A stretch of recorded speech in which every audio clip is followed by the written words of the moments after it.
Turok is back in an all-new adventure that takes the series back to its roots.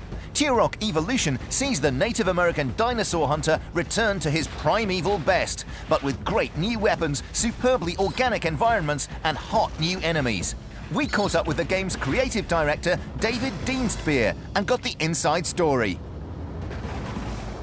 The goal for us is to create the same game across all three platforms, so we are not planning exclusive levels for one version versus another. And the reason that we made that decision is obviously because we have a simultaneous release planned, or a near simultaneous release planned.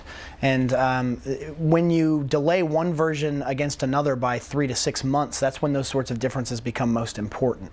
We don't create worlds that, only have bad guys and good guys in them. We create worlds that live and breathe around the player. So that means as you're moving through these jungles, you're going to see butterflies in the air, dragonflies, water bugs, fish, turtles, spiders, parrots in the trees, little birds on the ground, picking at the soil.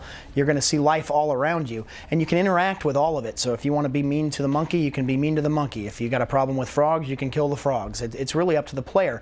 Those things create discovery, and discovery is inherently enjoyable. The main flow of the game is more linear. There's a lot of open space. There's a lot of different ways that the player can engage in the combat in the game. You can skip entire little components and submissions and things like that if you want to. But we really do try to pull the player through on a kind of what I call a loose leash. The other thing that we do with our environments is we make them a key part of the gameplay. It's not just a place to walk around in, it's a place that can react to the player and that the player can react to. So what that means is the foliage in the game is all swaying in the wind. You'll see grass blades growing in the, blowing in the wind. You'll see trees rocking back and forth. But if I move through the foliage, it reacts to me. It rocks back and forth. We try not to fall into a pattern of trying to imitate other games.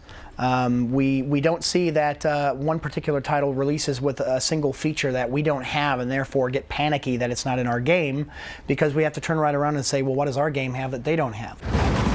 Games need something special. If everybody's just creating the exact same functions of the exact same gameplay elements, then you're going to get the same game over and over and over again, and that's not something that I'm interested in doing, and it's never anything that we set out to do when we create a Turok game.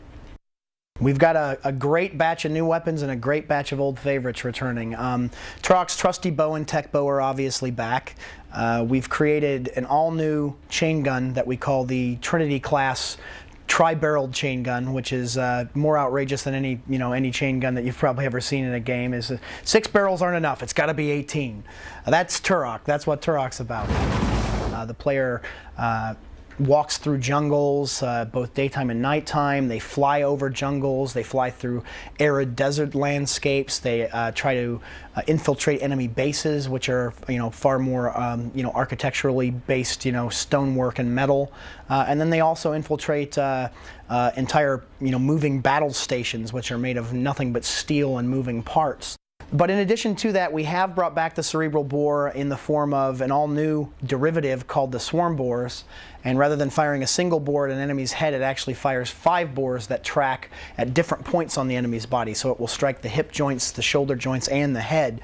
And I'll leave it up to your imagination as far as what that does to a bad guy. But let's just say, the original got us in trouble. This one's going to get us in more trouble. The end result is fantastic. All 3 versions of the game look beautiful, and it was well worth the trouble.